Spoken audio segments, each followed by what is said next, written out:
Once again, good morning to you and welcome back inside Arizona Daily Mix. We're going to be talking today about the 100 Club's bulletproof program, PTSD and suicide prevention that deals with our first responders right here in our own community. Angela Harrell is joining us. She is the CEO and the organizer of this 100 Club of Arizona. So we want to thank you for sharing this information and welcome to Arizona Daily Mix. Thank you. It's my pleasure. This is going to be very interesting because we were talking a little earlier and I was saying it's just pretty amazing when you just find out some of the things that are right in our own backyard that affects so many people in a diverse way. And this is one of those organizations because PTSD and suicide prevention is something that I'm sure our first responders deal with that a lot of people aren't even talking about. So before we get into that, tell us a little bit about the 100 Club of Arizona. So the 100 Club is a nonprofit here in Arizona, and we support police officers and firefighters throughout the entire state. So whether you're a city officer, state, local, federal, tribal, you name it, we're there to support you from the beginning of your career through the end. That's good. So how do you combat the suicide rate? Because what I understand, in 2015 they did the study, and this was from the Journal of Emergency Medicine, and they found that first responders are 10 times more than the general population when it comes to suicide, which is pretty scary when you think about it. It really is.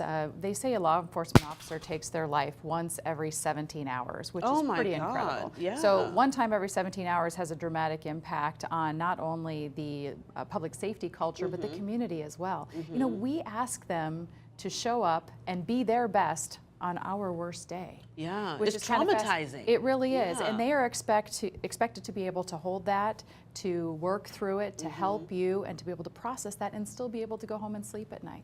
Well, let's talk about the programs, because you have programs in place that really help them get through this, because it has to be a conversation and also a helping hand to let them know that there are people here who support, understand, and want to help them get through it so they don't take their lives. So tell us about the programs. So they are very tough men and women, and they are going to tell you that they don't need help, but the goal is to make sure that they have anonymous resources where they can reach out and get more information. Right. So our bulletproof program that we offers help with lots of things, anywhere from marital issues, financial, all the way up to PTSD or post-traumatic stress disorder or post-traumatic stress in general, to financial concerns, to suicide ideations that they might have, just getting them in touch with the right person so that they have someone to talk to in their own challenging times. I like the point that you made earlier. You said that they're strong individuals, but they don't think they need help, because everybody feels it's my burden, it's my issue, I can take care of myself. But sometimes you do need help. Absolutely, and they are the helpers. That's the struggle. So to get across that hurdle, they are the ones that help people in crisis. When you call 911, you expect them to show up and be their very best. Right. And they take your burden from that 911 call with them when they leave. Right. You know, they're there to diffuse that situation, but they're leaving with it. And they need an opportunity to vent and kind of, you know, get through that themselves.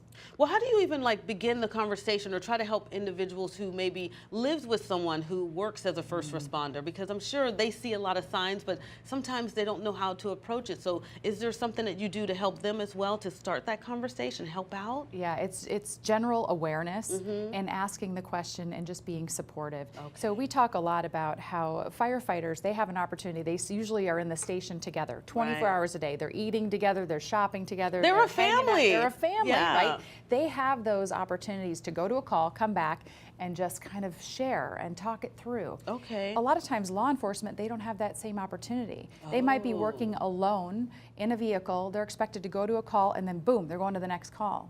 They don't have that chance to sit down and have lunch together or just kind of work through it. So they only have their family at home or their friends that are close to them. So just being aware, being a resource, making sure that they have opportunities to just talk if they want to, so that they have that chance to process through these challenging calls that they have. And because you do have this organization, again, it's the 100 Club of Arizona. Their website is 100club.org.